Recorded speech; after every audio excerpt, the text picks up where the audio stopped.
নমস্কার বন্ধুরা, আবারও চলে এলাম আরেকটি নতুন রেসিপির হাত ধরে। বন্ধুরা, গরম পড়ে গেছে, তো এই গরমে পটল আমরা সবাই কম বেশি খাবো। তো এই পটলের কথা মাথায় রেখেই আজকে পটলের একটি সিম্পল রেসিপি তোমাদের সঙ্গে শেয়ার করব, যা খুব সহজে তোমরা বাড়িতে রান্না করে ফেলতে পারবে।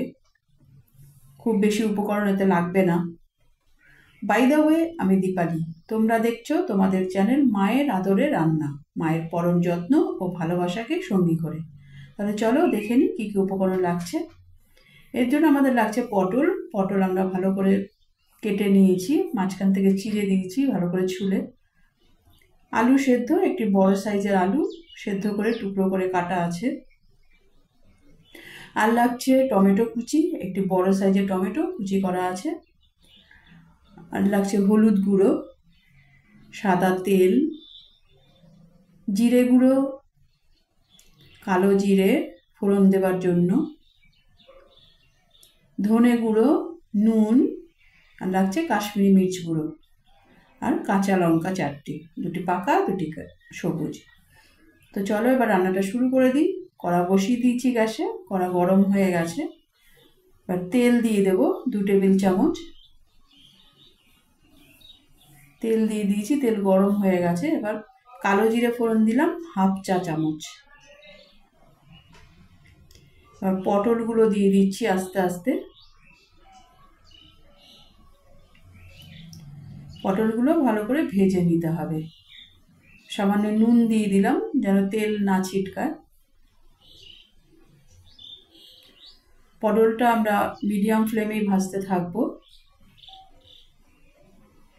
এবং সঙ্গে অন্য উপকরণগুলো অ্যাড করতে থাকবো ভাজতে ভাজতে।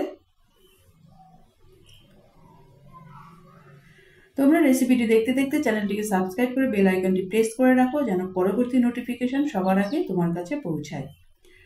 তো আমরা এর মধ্যে দিয়ে দিলাম রসুন এবং আদা গ্রেটারে গ্রেট করে রাখা। রসুন দিয়েছি 4 কোয়া এবং আদা দিয়েছি 1 টুকরো, ভালো করে গ্রেট করে নিয়েছি গ্রেটারে। হলুদ গুঁড়ো দিয়ে দিলাম 1 চা চামচ।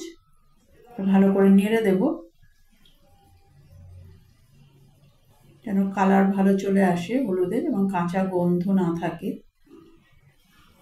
মধ্যে দিয়ে কাঁচা লঙ্কা চিড়ে দিয়ে দিলাম, ভালো করে নেড়ে দিচ্ছি।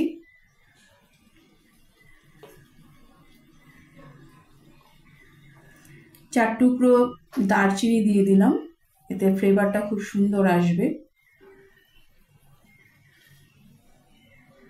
টমেটো কুচি দিয়ে দিলাম, আর ভালো করে নেড়ে দেবো পটলের সঙ্গে এবং টমেটোটাও সিদ্ধ হয়ে যাবে তাড়াতাড়ি। দিয়ে দিলাম ধনে গুঁড়ো 1 চা চামচ এবং জিরে গুঁড়ো 1 চা চামচ এবং সামান্য জল দিয়ে দেবো এর মধ্যে, যেন মশলাটা জ্বলে না যায়। এবার ভালো করে কষিয়ে নেব পটলের সঙ্গে এবং মশলাটার কাঁচা গন্ধ যেন না থাকে। ভালো করে কষিয়ে নিচ্ছি।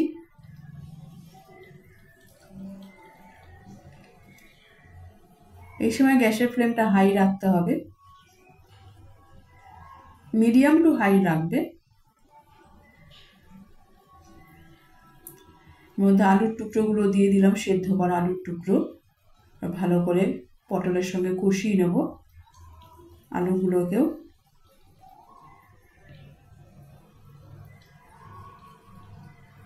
কাশ্মীরি মির্চ দিয়ে দিলাম 1 চা চামচ।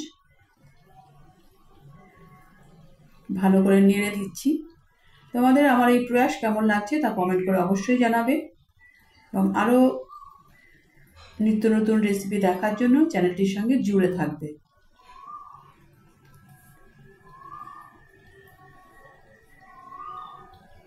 এর মধ্যে আর 1 চা চামচ নুন দিয়ে দিলাম। আগে 1 চা চামচ দিয়েছি পটল যখন দিয়েছিলাম। আর ভালো করে মিশিয়ে দিচ্ছি। আমাদের কষানো হয়ে গেছে পটল আলু। এর মধ্যে আমরা জল দিয়ে দিলাম। খুব বেশি জল আমরা দেব না এখানে, কারণ আলু সেদ্ধ করা আছে এবং পটলও কচি, সেদ্ধ হতে বেশি সময় লাগবে না এবং তরকারিটা খুব মাখা মাখা হবে।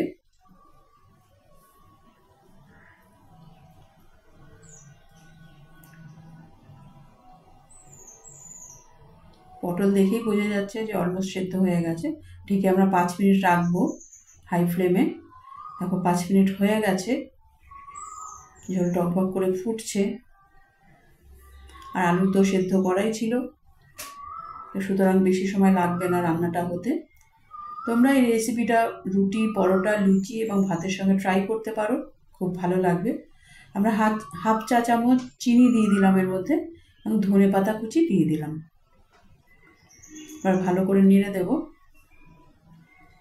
ভালো করে মিশিয়ে দেব তরকারির সঙ্গে।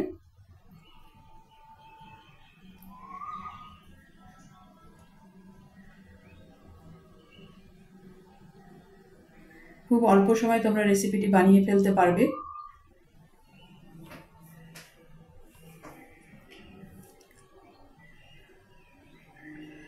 আমাদের রেডি রেসিপিটি, দেখো রেডি হয়ে গেছে। এবার আমরা এটা সার্ভ করে দেব।